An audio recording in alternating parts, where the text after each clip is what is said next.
Hello, Lisa.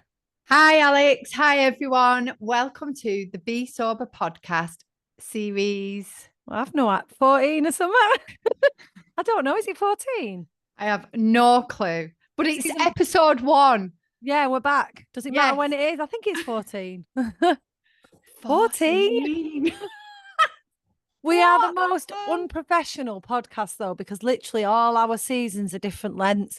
We started off so well. We used to have a weekly episode or a fortnightly or a monthly or Yeah. something. And we said we'd have 10 episodes. And then it just went on and on because we couldn't stop getting guests. Do you remember? It was never ending. I couldn't stop asking people to come on our podcast. And And they they did. They came on. and they're It's so still coming on. exciting. I can't believe it. They're still coming on. In fact, that's why we're back early, isn't it? Yeah, it is. I'm really excited for today's guest. Like, so excited. Are we telling them now? Yeah. Oh, go on then. So we've got today's guest is Lisa Riley, also known as Mandy Dingle. Yeah. Now, you know what's really funny about this is like I don't watch, like neither of us really watch TV anymore, do we? So I'm No, not no, up no, to no, no, date not with. that we don't really watch TV. We don't watch TV. We're not No, we don't. allowed. No, that's true. But Emmerdale and the Dingles, I clearly remember them coming into Emmerdale. Yeah, Like I when I do. was a I do kid. as a kid. Like, Me too. yeah, it was like it was a really big thing, weren't it? Yeah. This like crazy family had joined Emmerdale. Yeah. So Lisa's face has been like a face that I've known for so long. I wonder how long she's been in Emmerdale, to be honest. We'll ask her when she comes in the room in a minute. We'll Yeah, ask it's her got because to I be don't know how ages. it's got to be ages. I mean, I reckon what coming up 30 years or more. Yeah, it's got to be. It's got to be. And then I saw actually when I was having a little stalk that she's just married Paddy. And I'm like, I'm sure she married him when I was a kid. Yeah, I think she did. Yeah, she did, but it's all happened again. Like we are in the Matrix. It's crazy. Oh, I love Paddy. See, we still know, like Paddy surely is still a vet, yeah? I was really shocked though, because when I last saw Paddy, when I happened to catch an episode, he didn't have any hair. Oh my God. I actually said that to Rob last night. I was like, because there was a picture on one of the magazines and it showed their first wedding and then this wedding. And I was like, oh my God, he had such beautiful hair, but yeah, not got any now. Yeah. That's what Speaking of happened. like things disappearing, we just started a conversation a second ago and I said, let's save that. I can't see. Oh God, I I'm don't so right that I blind. shouldn't laugh at that because genuinely I know I'm saying it really like tongue in cheek and flippantly, but I actually honestly I'm wearing my glasses more and more. I might have to put them on during this podcast. You know what? I have now. I can't believe it. I've got readers. I've got readers, and I wear contact lenses, but Did you have to put them on with your I have to ears? put them on top, yeah, of Oh my yeah, no because way. so if I read, and I saw a meme the other day, something like, you know, you're in your 40s when you take a picture of something to zoom in so you can read the instructions. And I'm like, I totally do that, which is stupid because there's a setting on all iPhones where you can actually zoom. I've zoomed on my phone already. I've actually increased the text size. I think you told me that you'd increase your Yeah, text yeah, size. mine's bigger. You But succumbed to it. So I think on our last Be Wild, I went, oh, your texts are bigger or something like that. yeah, So I've made yeah. mine big. I refuse to go to the maximum, Oh right? no, you cannot go to the maximum. But even like readers, the word readers, it really affected me, right? I'd never Why are thought you about it. calling them readers? Stop Right, calling this is them why readers. I'm telling you why, right? So my mum was always like, oh, where's my readers? And like women, older women have readers, right? And then Rob said to me yesterday, Lisa, is this case for your readers? And I was traumatized. I was like, we don't call them that. We don't call They're just reading glasses. Yes. Let's give Yeah. them the full title. It doesn't sound as But old. look at this. Speaking of which, I am sat here with a Oh hot yeah. water bottle around my back. So you went away from the mic. I hope that came through, but she's got a hot water bottle on her back. Yeah, Yeah, because this is what's she's happened falling now. apart. I can't even tell you the text message she sent me yesterday. I won't, but honestly, it wasn't very PC. We'd be Basis of it is that cancelled. Lisa thinks she should have a blue badge. I rubbing your nose here because there's a bit on my computer. Oh, are you? I felt like, yeah, it was really weird. I was like rubbing it off now. Stop it. You've given me an itchy nose. Right, but seriously, like, I can't see either. Everything's declining. And last night we were watching something on Netflix because I'm not She allowed can't to watch remember TV. because she can't remember either. Well, I can't remember because I can't be bothered remembering because I'm not a big TV person anyway. And the sound on the program changed, but I was like, I said to my husband and my daughter, please tell me the sounds just changed, because I was so convinced that it might have been my ears now disappearing. Oh no! What? So it had gone quieter rather than louder. But it was meant to do it. It was meant to do it. So I think I'm a bit deaf though, as well, because when I can't see people talking, I don't know what they're saying. Sorry, all I can imagine is you now with your claw hand. Oh, piss off. That's, you know what? Speaking of this claw hand, when I went to the osteopath, because I do that now, I have an osteopath now, fuck's sake. Right, when I went to the osteopath. You used to go out clubbing and dance on bars. Now I spend my money on an osteopath. Go on, tell us about your claw and your osteopath. When I went, he was asking because apparently I've got a curved spine and disc damage. I don't, Alex. It's all going wrong. So it said to me, listen, I am going to laugh at your curved hunchback. You laughed at my stroke. No, I never said hunch. We never said that word. Piss off. You laughed when I had a stroke. I'm going to laugh. You were all. I'm trying to sit up right now. My grandma had a bit of a hunch, It's because we're tall. So we try to get everyone's been telling you for years you're tall. Don't start that. Seriously, anyway, though, if you wrote down all the things that we talk about, your clawed hand, your bad back, your curved spine. It's not clawed, by the way, guys. Oh, it does look a bit bent now, though. Well, the osteopath said to me, do you have any numbness anywhere? So I said, well, I don't think this is connected, but yeah, from my wrist to the top of my little finger is numb. Anyway, he had a good feel and he was like, Lisa, that you fractured your wrist. When did you fracture? When I fell. Do you remember when I fell outside the front door? In the snow? No, that was last year. Another time. Yeah, really hurt myself. I had to wear a wrist thing. When did you fall? What was it for? It was only a few months ago, about 6 months ago. Anyway, he said I'd fractured it. This podcast's too funny. He said you should have had that seen too. It's the story of your life, this, right? I should have got that looked at. Like, you've nearly cut your finger off before now.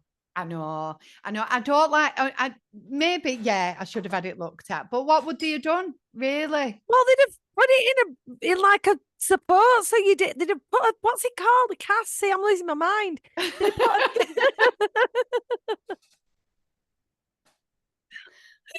Anyway, enough of my injuries. They'd have put a cast on it, and then you get onto yours being blind. They wouldn't now think that you had, or you wouldn't have thought that you had a claw, would you? But I haven't. I thought it might eventually get. What did I think it was? Oh, I don't know. Something tunnel, something with a long word tunnel. Yeah, it worked carpal tunnel. It was the other one, weren't it? Yeah. Iliac anyway, tunnel I don't think it's that. It's because, but that physio should have known that, shouldn't he? Well, I don't know. I feel like you should have known it. Yeah, that's true. It did hurt. It did hurt. I can't believe you can't remember. See, I have such a high pain threshold. Yeah, no, I can't remember. Honestly, I can't remember anything. Sam said to me this morning, my husband, that he was telling me his dream last night in the night. And I'm like, what? I don't remember anything. I mean, granted, I was probably asleep, but it's just short-term stuff though, because your memory at long-term stuff is actually incredible. Yeah. Like, oh my God, you're officially older, because that's what they say when they're older. They say, oh, I can't remember what I've gone upstairs for, but I can tell you the dates of this, and that. That's your mum's the same, Yeah. My mum, like you say to my mum, oh, when with this? And she was like, oh, 12 o'clock in 1965 on the 20th. Honestly, that's incredible. Honestly, she's the same. She can really, like, anyone wants to know a date of something in our family, they get in touch with my mum, just like you would with me. Yeah, that's crazy. It's funny, but yeah, I mean, when I look at you, surprised you didn't have your finger fixed when you nearly cut that off. You I could have know. killed yourself when you fell on those rocks. Oh, that was really bad. I saw myself come out of my body that time. I think even Rob thought I was like, that was it. I swear to God, I think when I ask him now, he's like, yeah, that were bad. And he don't exaggerate anything. You say this, right? Me and you see something really nice has happened this week. I don't know what. Me and Lisa have obviously been friends forever. I don't even know how many years. Well, I do know how many years. Could tell you the date, but I won't. But anyway, a long time. And our kids, they all love each other. They love us. Like they all know us. Yeah. But we've never really got them together. There's been the odd occasion that I can think about where we've brought them together. Yeah. But I know that if Lisa, anything was to happen, Lisa's kids would be able to contact me. So I texted the other day. I was like, Leah wants your phone number. She's like, well, she should have it anyway. But that Yeah, is, she should. but she's like just gone closer to you all of a sudden, hasn't she? Over the Yeah, last it's few because we weeks. like shopping, innit? They like shopping and they like coffee, which I know I'm I on do, but they like decaf, by the way. Yeah. I've stayed away from all coffee, but I've actually found a decaf that I quite like. So I'm really pleased about that. That's good. But you've been telling Leah how to get coffees. Yeah, I Been have. Yeah. teaching her. So Lisa showed my daughter Leah a bag that she'd bought, like, and she knows not to bother showing me because I'd go, that's nice, and then just move on. Right. But Leah was really appreciative, so much so that she went home and bought the same bag, but a bigger version of it. I know, I Yeah. love it. She was asking I you do advice on love a it. bottle or something, wasn't she? Yeah, she was. Yeah, I know. I feel like such a wanker as well because she sent me a picture and she was like, "What do you think of this bottle and Oh, cup she told me the response. combination?" I know, and I'm like, "Oh, I've had that," and I feel I'm like, "God, is there nothing that I've not kind of had?" No, that's why the Amazon man's on first name terms with you. I'll tell you what, Alex. So I know last time we touched briefly on me being diagnosed with ADHD, or I was either going for the Your dad Olivia's tablets. yeah, I tried Olivia's tablet, and which then kind of made me go and get my own diagnosis. And I've started ADHD medication, so I've been tracking it over on my TikTok actually. So if anybody does want to see properly how it's going, you can see it on my TikTok. I think it's under Lisa. I don't even know what my TikTok is. Anyway, I diverse. I digress, not diverse. I am neurodiverse. Put it down. Yeah, you're neurodiverse, but you digress. Go. And now I've nearly forgot the point, honestly, but I've started the tablet. And why was I telling you that? That's why I can't have caffeine. I don't know. Oh, I can't remember now. That's so annoying. It's because I was looking for my TikTok. See, you should have had a tablet today. I've had one. Oh dear. You'll have to up the dose. You know what? I've made a deal as well that nobody can say that to me. So I don't know whether I've spoke to you about this. What that you have to have a tablet? Yeah, because I think it's dead offensive. So like, oh, I'm sorry. I am sorry for offending you. So I've started like I've the said it loads. medication. Yeah, I started on a lower dose and I've just upped my dose and I'm actually getting shopping. That's why I was saying it. I've not been impulse buying. I've not been shopping. Really? I've not had any deliveries, only for work, which I've had to have. But yeah, I've not really bought anything. And yesterday when I went to the cinemas, two things that I noticed. First one was that I walked through all the shops to the cinema, didn't even look and think, oh, I want that. Oh, I could go in there, which is constant, like when I do that normally. And when I sat in the cinema, I was really still. Like I felt myself being still. I was shocked when I phoned you and you said I've just got out of the cinema. I was like, I said to Sam afterwards, I was like, I can't believe Lisa's actually, she either really loves the film, really loves Rob, or she's had a tablet. That's what yeah. I was it was a mixture of all three. Yeah, it was a mixture of all three. So but yeah, I never just realized how still I was throughout. I were fidgeting or waiting for the movie to be over. But I've not been shopping impulsively like I was. It's really helped with that. So you think that they're gonna? What you were saying, sorry. So it's offensive if anyone tells you need a tablet. Yeah, I think so because I've told you now. I've started my medication, so that means I'm pretty much on my medication. So and this is what I keep saying to Rob. Rob, they are to assist, not to cure. Like, it's not going to change me. It's not going I to, wouldn't want it to like, change you. I enjoy a thank good you. giggle. I was a little bit worried that they might change me, but it doesn't seem to have changed me. It just seems to have helped me focus. I'm not as impulsive. I can sit still-ish. You can actually. And do you know what I've really noticed? And I hope this is, well, it won't be offensive because it's a compliment. But what I've really noticed is if I phone you up and I need to do one of my little round the houses stories to get to what I'm asking, you've Yeah. just been dead calm and accepting of it. Have Whereas I? before you would have gone, oh, I don't need to know all the backstory, just get to the point. And you would have said Yeah, that. You've yeah. not done that once. Yeah, I have found Or I've have been you a just little bit accepted more. that I'm like that? Well, there probably is a little bit of that because we've kind of said that, haven't we? We've come to terms with how different that we are in stuff Yeah. like that. So there probably is a bit of that. But I do feel like I'm getting a lot from it so far. Oh, A I'm so lot. glad. Yeah. But if I'm a bit scattered, that's because it's who I am. It doesn't mean I have to have a tablet because I've already had one. That was for everybody that ever says it to me. Well, I've said it about 5 times. I consider myself told. I will not say it again, I think. I'll try my best. I've had some really weird moments with oh, that's what I was telling you before, and I'll come back to this because it's very relevant and our guest is here, so we'll let her in. But Leah had said to me when I was increasing the size of my text messages, and I said I refused to put it on the full. She went, "Oh, I'm so glad." She said, "Wandering around church, people are like that with one word on a line." So I'm not quite there yet. But the church thing, what's made that pop in my head is I've had some really bad anxiety again over playing the organ. Oh no. Yeah, like really bad imposter syndrome of not being good enough and feeling like I can't do it and feeling like they should have a professional player. And I don't know what's going on. So we'll have a little of analysis of that at some point. Yeah, we will. We'll talk about that. Definitely imposter syndrome. I think it's. Oh, I I've been wonder, having I wonder if imposter our next guest syndrome. has ever had imposter syndrome. Yeah, we'll find out. It's a She's good here. Should we let topic. her in? That. Should we let Yeah. Lisa in? Yeah. Well, it would be a good Just leave idea, it. Alex. I know it might be. It would It'd be be. helpful. Just scratch the mic with my nails. So if there was a weird noise in your headphones, everybody, I'm sorry. Have you seen that salad fingers? Oh, don't tell me anything that's going to make me laugh. Hi. Lisa! How are you? Oh. Oh, This is so yeah. exciting. I'm getting excited. Right, first of all, where are you? Are you from Bury? Well, Manchester, yeah, Rochdale, near Littleborough. Do you know Littleborough? Of course I do. Yeah. Yeah, we're So from I'm Bury Littleborough. born and bred. Because when I listened to the Yours and Roots, and I was like, they're definitely from my neck of the woods. Yes, we are. We are. I taught at Bury College for years. Oh, no way. Yeah. Oh, sick. I mean, I haven't lived in Bury now.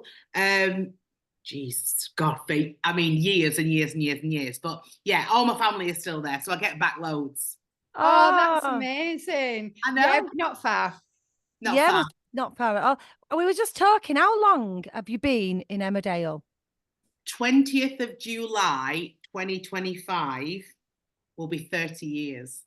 Wow. I said 30 Alex guessed years. 30 But years. you know, I had a really big clump in the middle where I did all my other programs. Yeah. But So, yeah, 30 years is going to be my birthday. because we were saying, both of us remember you arriving on that show. I know, it's crazy. That's how old we are, girls. Yeah. We've been talking about it, Lisa. It's crazy. And Mandy was only ever supposed to be for one episode. Really? Yeah, it was only ever supposed to be Tina's wedding. She was supposed to come, cause a load of mischief like the Dingle girls do. Yeah. And then that was it. And literally, I went on holiday with my friend, and in those days, no mobile phones. Thank God my mum worked for Air Tours. She was able to fax the lobby reception of the hotel I was staying at, saying, please, will you ring your agent because they need to get hold of you. So I did, and it was like, they want to bring you back for a Siege series in the storyline. Went back for 4 eps. Rest was history. I know. Oh, that's amazing. Long be Mandy Dingle. I know. It is amazing. It's quite a career, that, isn't it? Like, and there's no sign of, I mean, obviously don't give anything away, but there doesn't seem to be any sign of you not being in it. No, I've just signed another contract. So I'm obviously doing something right. Yeah. And obviously everyone's elated that Paddy and Mandy are back together. You know, that's like, that carrot's been dangled for far too long. So now we're back together. Everyone's like, yeah, bingo. And I don't know what, I love my job, girls. I love you can tell as an actor, right? You can tell that the writers really enjoy writing for her. Like there's no pause, there's no off button. They'll give me, I never go upstairs asking for story like you know, we have the office upstairs. You either go upstairs begging for a story or you go upstairs to be sacked, right? It's either one of the two.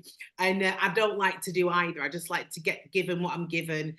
They always write brilliantly for me, and like I said, and the costumes, every day's a dress up day, you know.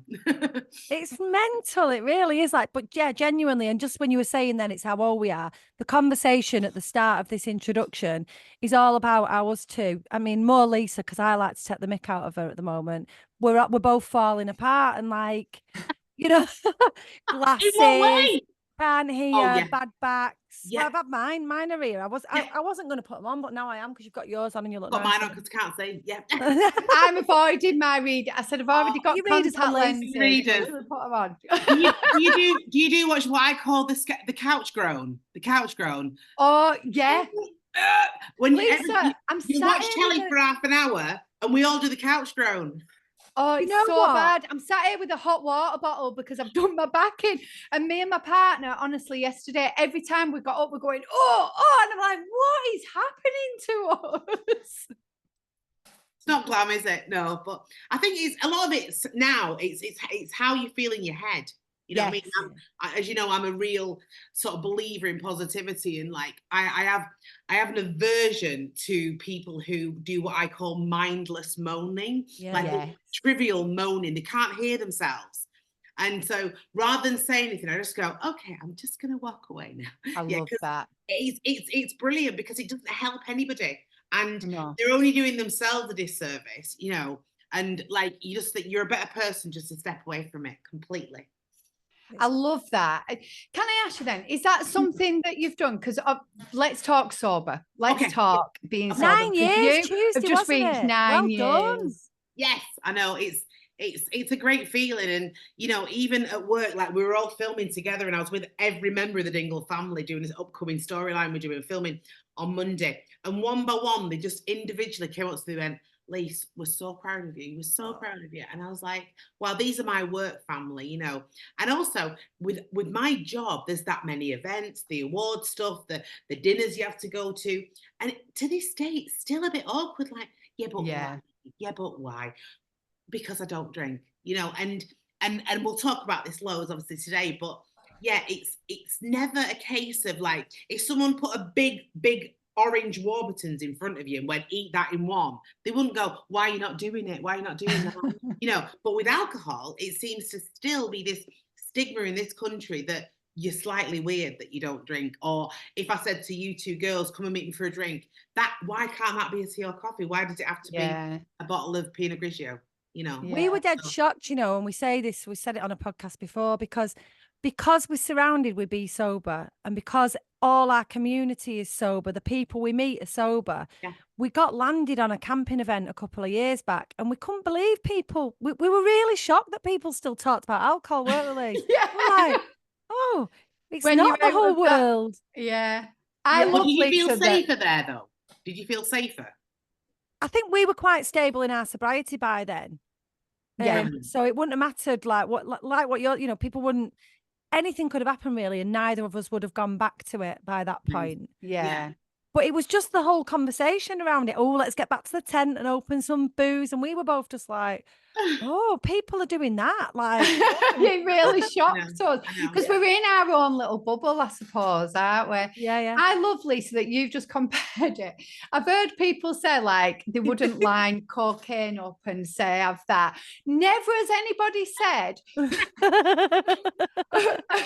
a Warbies. So big orange Warbies with cross, Do you know what? My husband, if somebody put a Warbies in front of him, it wouldn't be there long enough to ask the question. And that's what made me think, oh yeah, he'd definitely be able to relate to the Warburton's bread more than anything else, I reckon. It's like my dad. My dad doesn't have butter. He has a swimming pool of butter on his Warbies.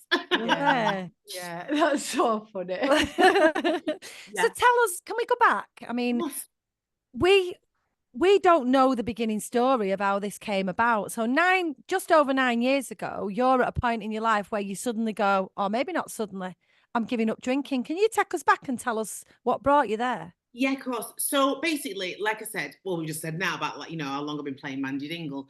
Um, Many, years, like we all did, the binge drinking growing up. It was completely normal to be having, Mad Dog 2020 and all that. We all did that, and especially those northern chicks, definitely.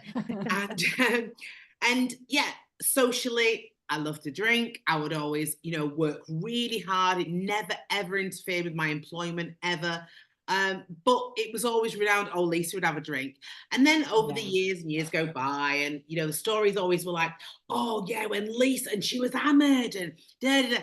And you start going, oh, okay. And you sort of collect these little moments in your head, and all of a sudden, these sentences, along with some other of my real nearest and dearest friends, it kind of always was us that was the butt of the joke, or the tagline of, oh, this, and this, and then, oh yeah, they were absolutely plastered.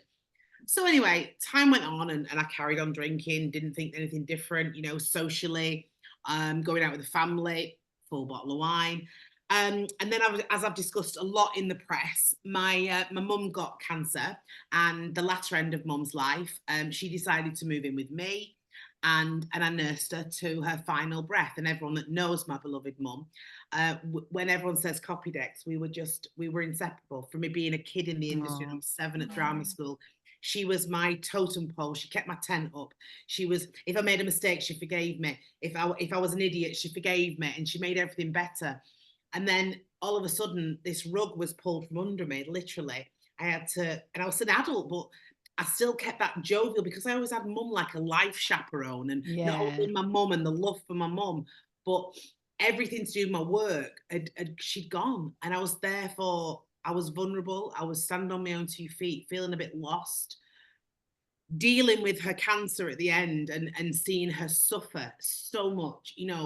My world was crumbling, and obviously I wasn't sleeping. The last week before she passed, don't think I did sleep. And then having to be, I don't like to use the word leader, but having to be the sort of the survival force of my family, with my dad and my brother. And then the funeral time, I found it really, really, really hard. And so I'd have a glass of wine, and then all of a sudden the glass was becoming a bottle. And then as she was, as we were after the time of the funeral, I just couldn't sleep. And I've said this openly many times, 2 bottles of Malbec was my, sleeping tablet. It really was. And constant. And what happened was, just before mum died, I got Strictly. So mum actually found out that I was doing this show, and she said, darling, don't care what anyone says, go out there on that dance floor and you just be you. And that was so planted on my head, right? And I was so lucky to be partnered with my beloved Robin, and he was so patient with me. Not only was he dealing with me as to teach me how to dance, he was dealing with my grief.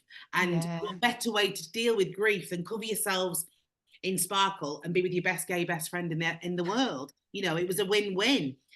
And so we would practice, and we go back to the hotel where I was living in London, and every night over dinner it was drink and more drink and more drink. And I get up and we practice the next day, and then we go live on Saturday night to the Nation, and we go to the BBC bar after, and the drink was flowing. My friends would come back down from the north to support me in the audience, and we go back to the hotel, and I would be obliterated.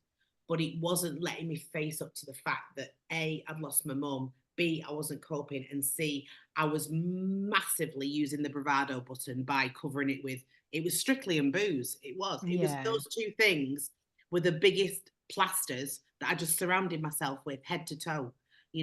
And my dad noticed it at the time, because I'm his eldest girl, and I suppose because I remind him so much of mum. And my brother stayed silent. That's how my brother always deals with stuff.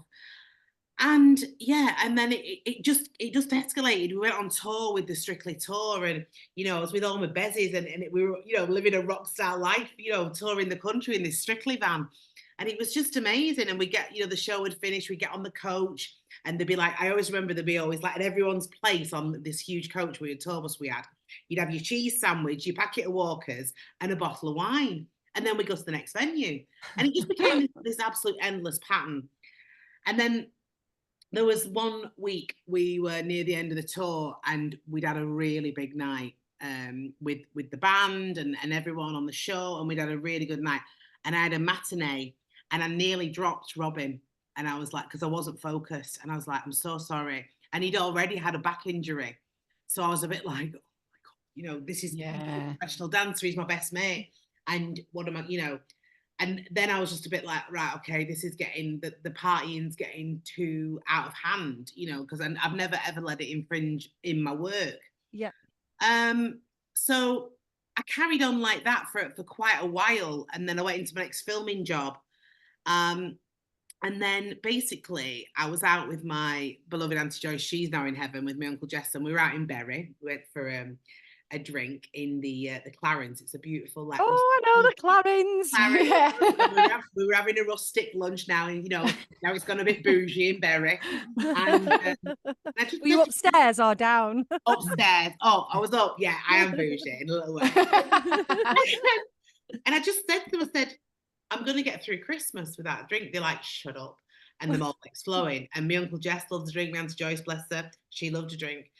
And I said, no, I'm just gonna play a little game with myself and see what will happen.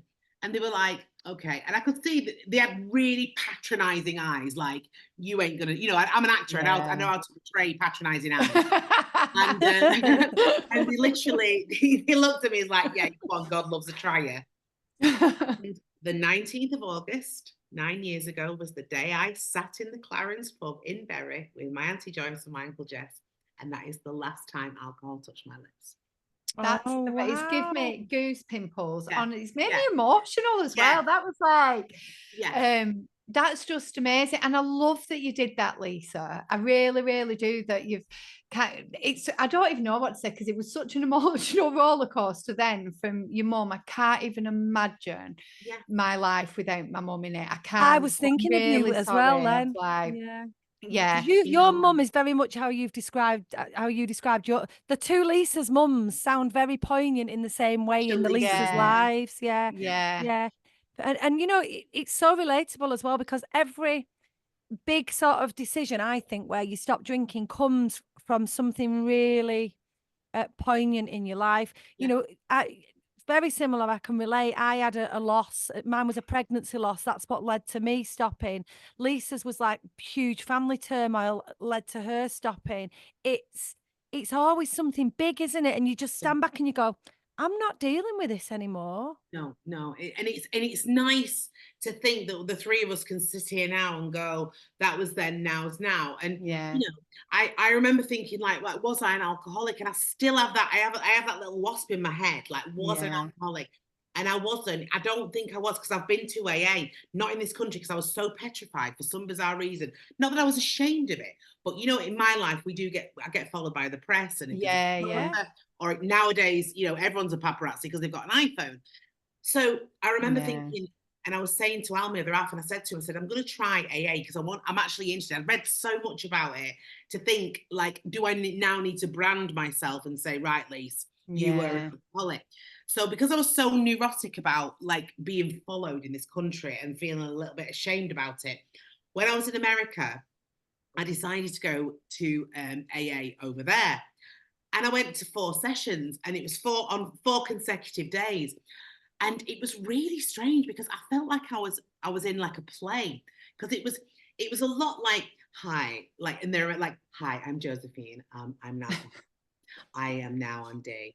And it was a bit, can I say, I felt a little bit like it was a little bit self-indulgent, like they were all enjoying the attention that came with that. And it works for some people, and that's great. But I just kept thinking, I feel like I'm in either a sitcom, a drama, or a soap, and all three on all the different days with different characters. And for me, because I love people so much, I was going, oh right, I want to write a sketch about Tony, that he's great. and I was looking around, and I was doing it more as a research thing. And I suppose I came out of those days, and I've spoken to a lot of my friends, 2 of which who are open alcoholics, and I've said to them, like, and they said, like, Lise, don't brand yourself. But I'm like, but fundamentally, I did have a problem, because I couldn't stop, in the sense of, you know, some people go and see the GP and get a Zopiclone, you know, a sleeping pill, and Zopiclones work brilliantly and they can fall fast asleep. But with me, it was the alcohol. But the best part of now, the now Lisa for me, and I don't know if you two feel the same, is this freedom I have in my head of doing things that I want to do, not be pressing the bravado button constantly because I don't want to do stuff. I don't want to go to a baby shower, right? Literally, I don't want to do it. I don't like arches on Instagram. Like, I don't, things like that peck my head. I'm allowed to say it now. I don't like, and when you drink, what you do, and certainly what I did, so I'll talk from my own experiences. I was surrounding myself with scenarios that were so drink fueled, and getting through it by getting so plastered, and then not remembering. And what's been so interesting for me now I'm sober is the people who are probably, and I'm not being judgy here, I can say this is with love in my heart, right? Some people that I still know now that drink a lot, who I believe have drink problems because they can't go out without a drink, and they can't be in a social situation. They couldn't do like a 3-girl lunch now without a drink. And that's fine if that's them. But they're still dining out on stories from when we were like 20. They're still, and do you understand? And whereas I feel that we're living now, and now's dead exciting, and that now's real fun, and there's no fake, and it's so real and sometimes so raw, but we deal with it by being just us, and I love the truth about my life. Can you relate to that? Absolutely relate to more than you think. I mean, we did an episode right at the beginning actually, and we'd only been a year and 2 years sober, and we were talking about glory stories, and what you're describing is like, that whole sit down, and how many times do you do it? You go somewhere, do you remember that time when we did this? Oh, wasn't that great? And you're so right. You sat chewing the fat about the old days instead of getting on with the now. I've never heard anyone articulate it like that, but it's very, very real, that. And I don't want to do the same. Like, I realized in myself, I was mixing again my friend pool, but now I've got so many different friend pools, which I love, and I can go down to London and be with them, and then my non-drinker friends, and loads of my mates still drink, and it's never a problem. But I don't want to be doing the same things, because I realized in myself that I was actually quite bored. And that's why I was drinking to such excessive, states. And I know that in myself. Now I'm older, and I'd like to think a bit more wiser. But it's that part of my life that I can sit here with the two of you now and feel really proud that I've gone, I don't really like. And you should. I don't like that old me. I don't like her. Yeah, I feel like that, Lisa, when I look back as well. And when I first stopped, I remember saying, very much like you, I did it as an experiment. I was like, you know what? I just want to know who I am and what I like. Like, I didn't know what I enjoyed anymore. When we talk about hobbies, I never really had hobbies. It was just socializing or going out, and the people that I surrounded myself with were all big drinkers as well. So when we went out, that was the only thing that we had in common. And very much like you, I was so bored, which is why I would drink so much. I love you saying that. I love you for saying it. I was a little bit socially anxious as well, which I never realised until after I'd stopped drinking. But then I've also realised that depends on the people you're with, because if you're with the right people, I'm not socially anxious at all. I know. But when I'm going to these bars, it's just, and I was sober, but then I would drink more than everybody else. So I'd be the party animal, and it was such a big part of my identity. Pusher, Lisa. She was a shot pusher. Me too. Yeah. But I realise now, and I've said this before, I realise I used to kind of push shots on people to kind of break the awkwardness and the totally relate to just that. Kind of like to create a community with shots. Get this. For my 30th, now you're going to cringe so bad. For my 30th, I had an ice sculpture of my torso and my knockers, right? An Archer's peach came out of my knockers when you put your shot glass. That's the truth. That's what I was doing. Yeah. Now that's squirmy. My Al, he tells everyone that story, like strangers. And I'm going, don't, he makes me sound like such a tit. I sound like a rat. I mean, who does that? Who does that? Okay. If I'd have been in your situation, that's where you're like me, I think. That's the kind of dickheadish thing I would have done.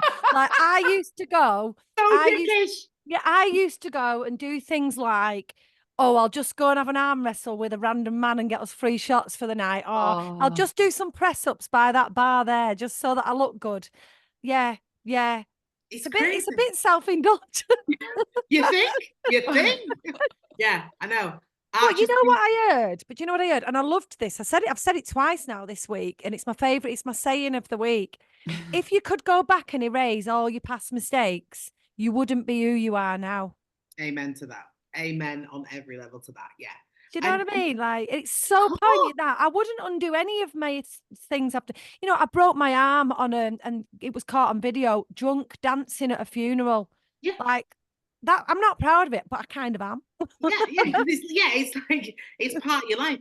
There was one in Emmerdale, and I've never. I'm going to tell you the story now. So, do you remember when ITV did the telethon? It was like their version of Children in Need, but Yeah. ITV.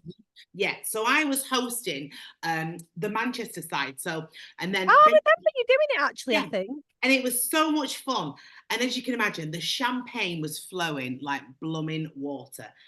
Anyway, so it all finished. Everyone was, obviously we'd raised millions for brilliant charities. And literally, I was in continuity for Emmerdale. Now, for anyone listening who doesn't know what continuity means, we film completely out of order. So within one day, I will probably get changed 6 times. There will be 6 different episodes, but the same set, right? So I'm heavily in continuity for Emmerdale, filmed either side of each episode. And idiot here, obviously full of champagne and very, happy with life, decides to jump from hotel bed, from bed to bed, doing fame jumps from bed to bed. Only I fell on one of the jumps and I broke my wrist, right? Well, I didn't know I broke my wrist because I was so full of champagne, didn't really hurt that much. Oh, so someone else who broke the wrist and didn't know about it, Lisa.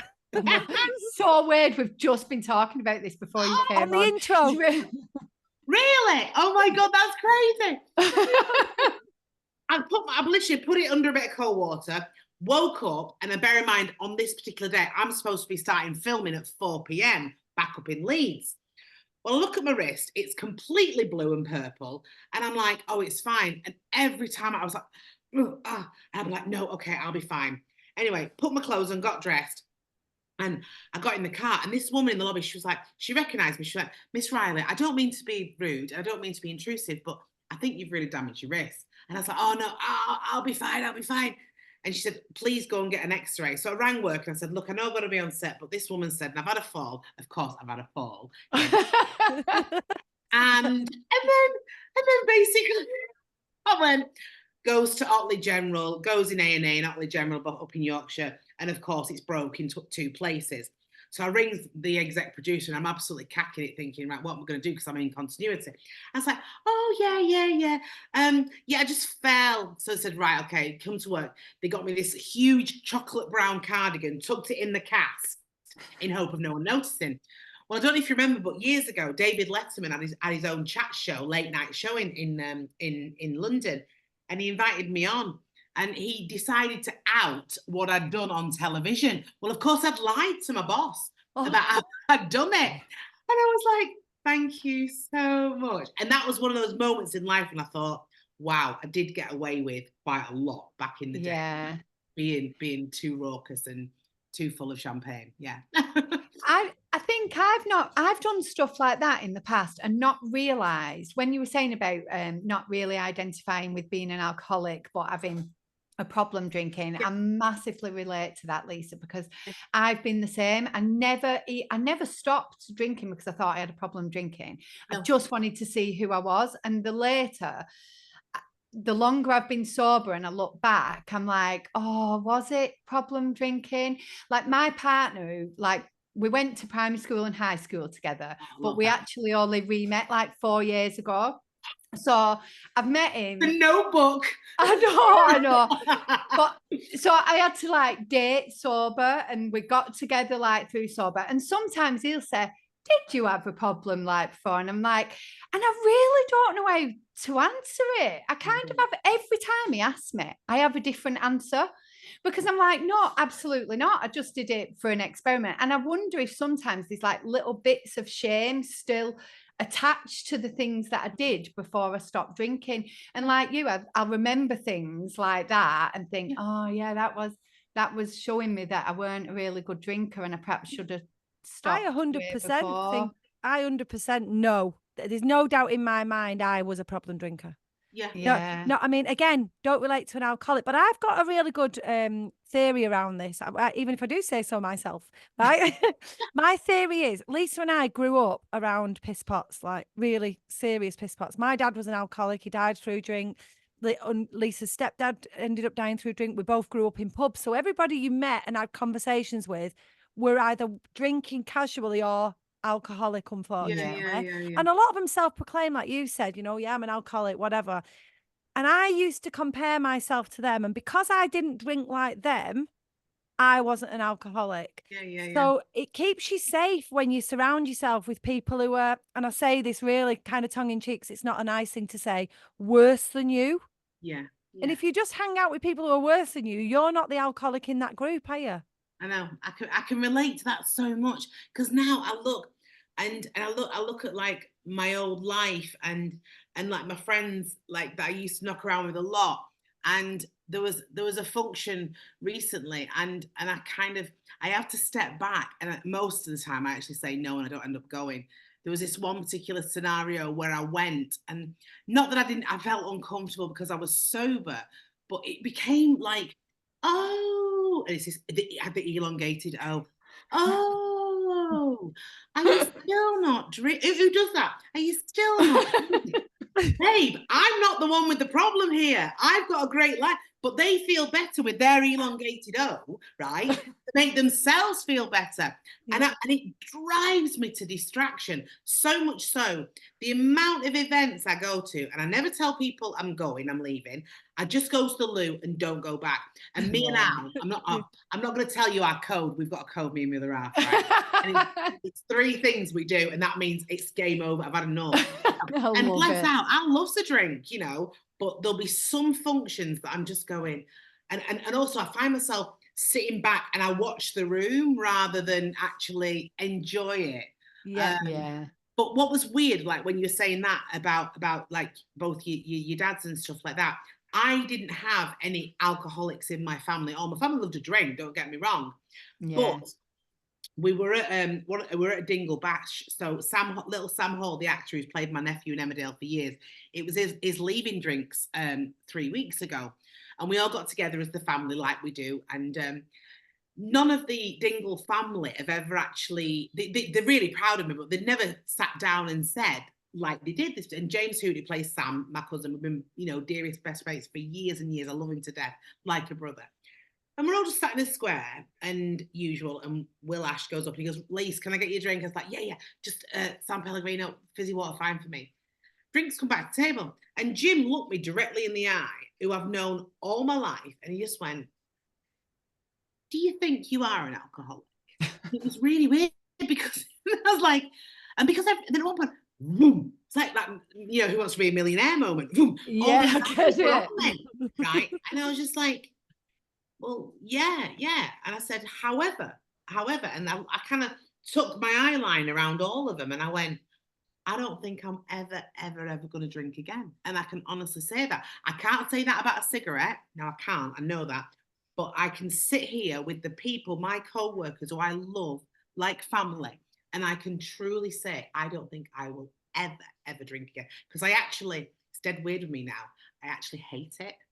And I don't like it. I don't, like I said before, I don't like me with it. But yeah, there's occasional, like we've had, Al's mum passed away. I had 2 cigarettes. Oh, big wow, right? I'm not a smoker at all, but I did have, 2 cigarettes then. Yeah. But because I used to say that about like a glass of Malbec and a silk cut. It was like spag bol. It just went together perfect. Yeah. It really was. They just sat silk well together. But then when it's your work colleagues sort of asking you like that, you just think, no, I'm in a really safe place. So I can say, yeah, I did have a real problem with drink and sort of not knowing when to stop, That's it. I think they're not knowing when to stop. And I'm very much like you in the fact that I don't like alcohol. I hate it. I hate when I really, really think about what it does to people and how you see them change. And I think not drinking, when you go to events sometimes and you can see that glazed look in people's eyes and the things they said that they would never say before and the things that it's caused, like especially running Be Sober now and the effects that we see that it's had on people's lives, And on on our people's lives, families' Lee. lives, on Our lives, on we've our lost lives. friends. It's Yeah. when you really, really think about it, it's a drink. Like, I can't believe that we're all so obsessed with drinking. Do you know what I mean? It just every word you're saying, I'm like, I love you for voicing it. Yeah. Because It's just a bit of liquid. And I love the fact that slowly, and I don't know if you two have seen this, but I have seen a difference since COVID, the volume of people that just don't drink and that, you know, and that are so proud to say it. And, you know, and it's like the supplement cocktails, you know, you can, all the cocktails you can have if you want, or it's okay to drink water. And the other thing is, I don't know if you girls have this, but when you have water, you don't get in on the round because you're not that thirsty. Just like, you know, that water will last you while they have three, you know. And I'm a social person. I adore people. I love social events. But I just want to be me and the truest version of me, you know. And it gives you that, doesn't it? Sobriety really, really does. You can't be truer than that and authentic. It's like you went back right at the beginning when you said raw. That's what it is. You live life raw when you're sober all the time, and you know it's a good place to be, isn't it? I mean, I was just thinking about what you were saying before about the rawness of life and how you experience things. What do you do now then? Because there's like 2 or 3 questions involved in this. Do you drink non-alcoholic beers and stuff as well? I had like the other night. I tend to always. I love having fizzy water because it looks like a G&T, so it shuts people up. I will probably just have a bottle of water. I had a 0 porn star martini the other night. We had one of our friends' birthdays, and I was just like, I'm just drinking fruit juice. And sometimes I'll get a double espresso especially if I'm feeling tired.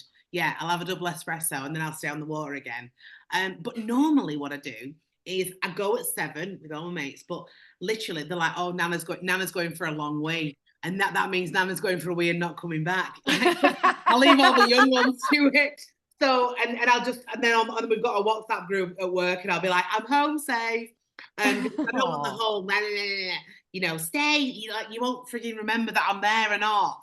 You know, I know what it's like because you're on number 6 now and you go off and have a ball. And then I love it more than anything when I wake up the next day and on the group chat, it's like, 3 o'clock we were doing handstands. I'm like, yes. You know, so I live vicariously. And of course I play Mandy Dingle, who I think really is an alcoholic. You know, Mandy Dingle, she wherever she goes, there's a bottle of wine with her. She has shots like it's water, you know, and they write it for me. It's always like Mandy's on karaoke.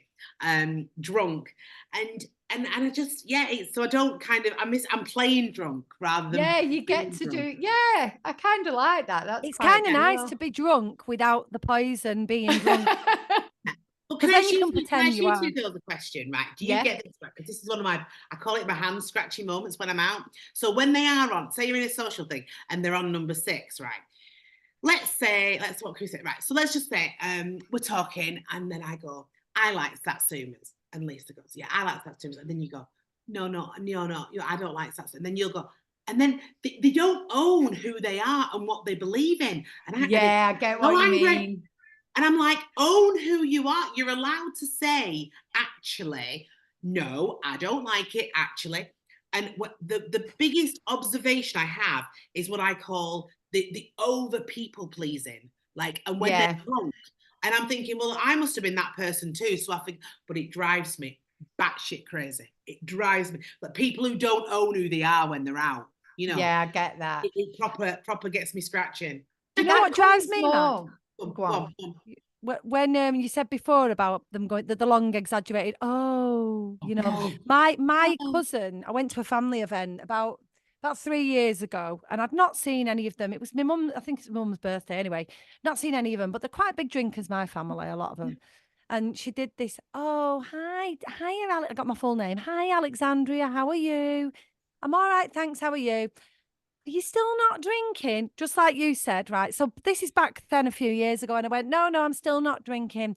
And then she announced to the room, right? The full room, Alexandria had a little problem, didn't you, sweetheart? Right. But I didn't own it. Just what you're saying is reminding me. I didn't own it. I was just like, And I thought afterwards, I was really annoyed. I thought, I didn't have a I little was fuming problem. when you told me that. Yeah, you were I wanted absolutely- to I would be. go and I'd be sort livid. all out. I was really mad. Anyway, Yeah. what's made me think was last month I was at a new event, same people, same Yeah. scenario, back in a garden, and she was there again. And she went, I'm such a bitch, I know I am. Oh, sweetheart, are you still not drinking? I went, no, but I see you still are. Love that. Love it. Oh, do you know what I mean? I would never say, are you still drinking? Are you still drinking? Yeah, I know. Yeah. There's that Very badge. mad. That's brilliant. I love that, Alex, so much. And the other one is, right, this one now. And here I am at 48, right?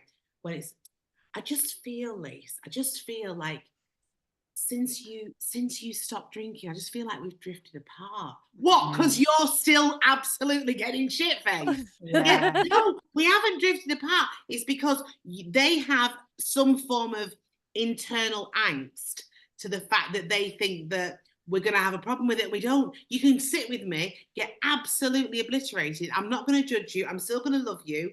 And we'll be on a different wavelength, but then the night will just stop sooner. And you're going to have a long way. Yeah. We've just drifted apart. We haven't drifted apart. It's obviously something deep rooted in you that you have a problem and you don't want to. Yeah. It happened to you, didn't it, Lisa? It happened to you at the beginning. My Lisa. Oh, it's my Lisa. Oh. My Lisa. My Lisa. It happened to you at the beginning, didn't it? Though, when you stopped and you with like your friends and everything, and not being invited. Oh yeah, because I'd said like I would just carry on doing all the things as part of my experiment. I would do everything that I did, but without drinking. But then the invites did kind of, this is how Be Sober started, because all my invites just stopped. They just weren't interested at all.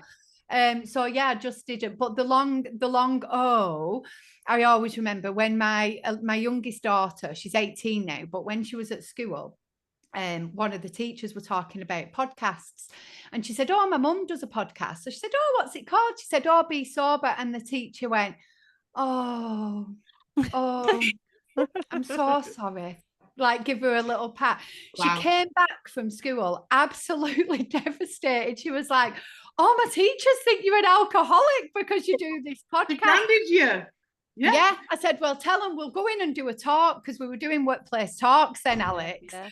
So, and one of her teachers since is now sober, one of her head of year. And she, so. Did you feel, Lise, did it hurt your feelings a lot by the invitations lacking? Yeah, massively. She questioned as well. You questioned yourself, didn't you, a lot?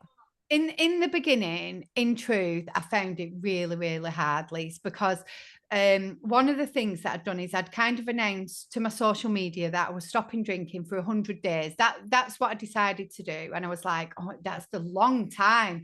When it is when you've got 2 holidays in the middle of that as well. Yeah. I realised I'd had holidays, birthdays, all things like that. But I'd had a cracking hangover. I didn't want to do it anymore. And that 100 days was really hard, and it was really lonely. And the weekends at the time seemed to last forever and ever and ever. I was getting up, and I remember by 11 o'clock, I'd blitzed my house. I'd been for a run. I'd done all these things. I'm like, it's 11 a.m. What else can I do today? So like, it was, I felt really like, I took it really personally that people, if they didn't like me for drinking, did they not like who I was without drink? Is it this person that they liked? But I look back now, and well, Be Sober wouldn't have started without them moments, and I always say this, but my mum, and I've said this before on the podcast, is when I told her I'd stopped drinking at first, she was fuming. She was like, I don't want to hear about that. And we work together. We've got a family business. So I work with my mum and my 2 daughters. And she's young, Lisa's mum as well. She's a young mum. Yeah. And she was like, don't be, why do people have to go on about it all over the social media when they stop drinking? No. She just had no interest. And then when I put my 100-day post on, I'd done it really loudly and proudly, and I put the post on. I'd said I was like one of 20% of the country that didn't drink. My mum read that post and she was like, hang on a minute. She'd seen the difference in me. She'd seen how much my skin had got better, how happy I was, how more confident I was. And like what you were saying before, how I'd own stuff. I wouldn't say yes just to fit. I'd be like, well, actually, no, I don't really like that. Or Love that. and when she saw that, so my mum now is, if I'm 6 years, she's like 5.5 years sober, my mum now. How amazing. I know. Lisa turns everybody sober. Pardon me, sorry. Lisa turns everybody she knows sober. I try really hard. My husband, her mum, her Amazon man, her postman, you honestly, a nail lady, a daughter's teachers. Honestly. So brill. I love that. That's I just think the benefits and what you said before about the positive thinking, and like, I don't think I was a natural positive thinker. I've worked really hard at it. And some people will say now, like, oh, it's easy for you because you always see the bright side. And I'm like, years it's took to do this, years. But I think the positives of being sober, and I think for anybody that's struggling, is to focus on all the amazing things that it brings, like all the benefits, because it really, really does. Well, look what you've done though, there, Lisa. You've now created a squad that want to be with you for the right reasons. And yeah, you've got squads of friends who on the periphery that were part of your life. That's okay, you know. But it's we're not getting any younger either. We're not. And so as long as I'm on this earth, I want to live with this positive headspace going, you know, life's really, really good fun, you know. And it can be good. It's not evidently not like, you know, all three of us, we're obviously not shy women, are we? You know, it's not like really. It's not like we need a drink. What do you mean? To even talk, you know. I say we're confident northern women, which is brilliant. Yeah, it's good. Yeah. Oh. When because obviously Ruth, well, not obviously, I'm going to say it now. Ruth Jones actually put us in touch with you because you're friends with Ruth, aren't you? And you spent some time with her recently. And I hope you know this, but one of the things she said was, you'll have a great time with Lisa. She's great fun. She said she had such a lovely time with you when you went down to London to see her in the show. It was wonderful. And it's, again, so, like robo mouth, not stopping talking. I love her so much. You know, we had I'm so proud of her. I'm like her biggest cheerleader. Humility runs through that woman. And I know she's you lovely, know. Isn't she? Oh, her humility kind of, it goes before her, and that's why she's so adorable and a great friend, and I love her. And she said that you'd been in touch, so I was like, yeah, let's do it. But what you said before was about your Instagram. That was really funny. So when you started saying about like, I'm going to do 100 days, and then people then are all like, yeah, I'm so proud of you. You do get a small percent that are like, and I get this, yawn, oh God, is Sean about sobriety again? And I can't help the fact that if I go on a Lorraine, or if I go on like GMB or This Morning, and I'm asked live on television about sobriety, I have to answer the question. And then all of a sudden, like on the Mail of Line, like, you know, the corner of shame, as we call it, like, then it's like the headline, Lisa Riley is sobriety. It's like, mate, I didn't speak about it. They asked me, I'm live on it. You don't want to sound like you're being this like never-ending preacher. And then you get some of the society going, oh, yawn, she's off again, going on about it. It's like, no, I'm not. I was asked about it, and I am so proud about it, you know. Yeah. It needs people though. I'm glad that I know you might not be, Lisa, but I'm so glad that they put headlines about it, because I think getting the word out there in a positive way is so good. Like, the stories are changing now from like, we've had one of our ambassadors recently have an article in Take a Break or something like that. Nice. And the writer for it wanted stories of positivity rather than how crap my life was and I had to stop drinking because I was at rock bottom. They wanted people with stories that actually I decided to stop drinking and my life's become amazing since. So I think they're twisting it a little bit now in some cases. It's probably not the same for you because of like who you are. People love a story, don't they? And they want to kind of, They'll put a spin on it. Yeah, of course they will. Yeah, that's what they do. But it's so nice for people like you to be raving about sobriety. It really is. I love it. Like when I put it on recently, like that cup of number 9, and yeah. I was gleaming about it because I was like, it's unbelievable. And all I kept thinking, I said it to Al that day. I was like, next year I'm gonna be 10. It's a 2 figures thing. I get it. You know, like I'm not even so happy that it's 9, but this time next year I'll be posting, oh, that's double figures. You know, that's a big part of my life. Yeah. You know? And is it flown by? Has it flown by? Yeah, flown by. It's because you fill your life with such good things, though, isn't it? Like you were saying. Yeah, and it's all stuff I want to do, and I want to be there. Like, me and Al weren't lucky enough to get pregnant and have our own kids, but I'm a big part of my brother's kids' lives. Like my 2 nephews and my niece, they are my world. And consequently, like you're saying about your mum. So my brother now is on his 5th month sober, and I'm like, what? And then he'll say things like, well, I'm going to Abersock. I might have a beer, and he'll come back from Abersock. He's like, didn't drink. And I'm like, okay, so I'm not pushing him, and I'm so proud of him. And then Jakey, my eldest nephew, went, I think Dad's following you, Lisa. And I was like, amazing. And I love being there for the kids and that zest of life, you know, that I want them to see that it's really good, and you don't need to drink to have a good time. You know? Yeah. I think we are a good influence on our kids in that. I mean, we've both got grown-up kids now. I've got a little one as well. Long story is 8. It's not that long story, right? I got with someone else and had another child. I don't know why I said long story. Wasn't. I just had another baby. I was 38. Dead short in it. See, as you can see, you can take the alcohol away from the girl, but you can't take the dickhead away.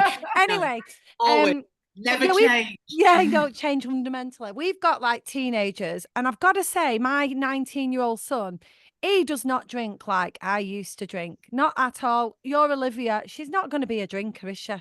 Well, no, I've just had a family holiday actually with my mum, my eldest daughter, my youngest daughter, and my granddaughter. So we've just started. I can't believe she's a grandma. I know.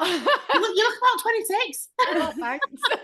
Somebody told her that the other day. I know. They said 33 in the gym. I was like, oh, that's so good. But no, we've all just been to Ibiza. So that's like, my youngest is 18 and Beth's 26, my eldest. Wow. Neither bothered really about drinking at all on the holiday. Beth would now and again have a glass of wine with the dinner. That was it. Olivia got a cocktail. It was too strong for her. She ended up leaving it, which we were fuming about because it cost about 20 quid for this cocktail. Start again. Yeah. No, but they just don't drink the same. And absolutely, I do believe it's because, well, I think it's changing anyway, but I think the influence from us as well. I see that with the next generation. They're not like us. Yeah. They're not like, drinking Mad Dog in the park. We were wild though, weren't we? People in their 40s now. We were, because what happened then, we got to that back end of like where all the equality stuff started, and we really took it literally. Like, we will drink all you men under the table, we'll beat you at pool, we'll kick your asses, nothing's going to hold us down. We were ladettes. Yeah, I totally agree with you. Totally agree. Yeah. And I remember being at work, and it was always me with all the lads as well. And we were happy to be that. That was fine.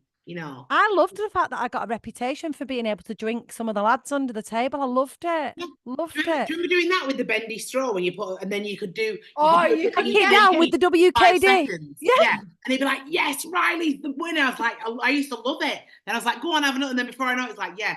And now I'm on number 6, Yeah. Did you do it with WKDs? Yeah, always WKDs. Yeah. I was the blue one. Yeah. I'm the same. Yeah. Yeah. I know, it's crazy. But looking back, look, we're still laughing about it. But I do agree that this generation, they're different. Yeah. I think they're more like a generation of control freaks. They like to be in control. They seem more fearful of getting it wrong. And remember, we didn't have iPhones back then. No. So no one could really, remember what we did. Just as bloody well, innit? Then you could deny it. You could deny it all back then, couldn't you? Doing the splits in the aisle of the bus on the 469 going up Tottington Road. Yeah, there's no evidence of that. Only the 15 people that were with you, and they were half cut as well. Yeah, Oh God, it is no. true. It's true. Oh, it's been amazing having you on, Lisa. It's been Oh, so lovely to meet I feel like I've you. known you for ages. I know I do as well. I've Well, known you if for when ages. you're next door in Bury, we'll have to meet up and have a coffee or a I know. water. It'd be lovely. Yeah. Yeah, If you're that'd free be on, dead if you're nice. free on the weekend of the 13th of September, we're actually up in, where is it? Bowden. Bowley. Bowley. Is it Bowley? Anyway, near Blackburn, we're on a weekend camping. You're welcome to pop and join us. Okay, brilliant. Get down with nature. I love that as well. Yeah. I think Ruth might be coming to that. Oh, nice. Brilliant. Yeah. No, email me everything. Definitely all the address. But the when you said that then about that cocktail, now everyone that knows, you asked Ruth this, anyone that knows me, they'll probably say I'm quite generous. I'm proud that I'm a generous person. I don't particularly like tight people. Here comes my however.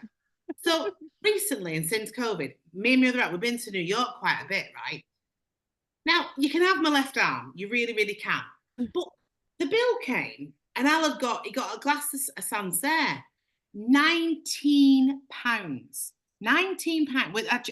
And I'm like, for that. And it's just a bit of, and now I'm at the point where I'm like, really? Like, what, you could go and see a play for 19. You know, £19 for that bit of fluid.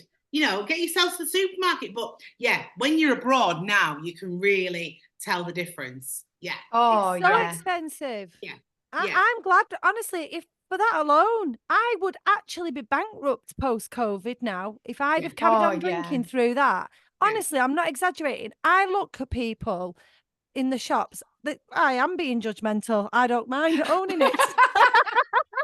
I look at the trolleys. Own it, Alex. I'm owning it. I am. I look at the trolleys and I think the shopping bill will be like 220 quid and they've got like 6 or 7 bottles of wine in there. And I think you could literally take 80 quid off your bill. Pop that back on the shelf. I know. Yeah. How many friends have you got that because of COVID started having a bottle a night? I know. Oh, yeah. I know so many, and they're still in that pattern. Yeah. Yeah. Well, do you not remember? What was it called? I can't even remember. I've got the word mixed up again, Lisa. Do you know what was it called where they had like martini breaks at work? What was it called? It wasn't martini. What, like on Zoom sessions? On Zoom meetings, yeah.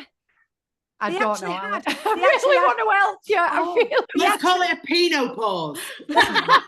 A glass of Pinot, so they had a Pinot pause. No, but it was they had whole Zoom meetings based around the name of a certain cocktail. It's going to come to me after, and I'm going to be fuming.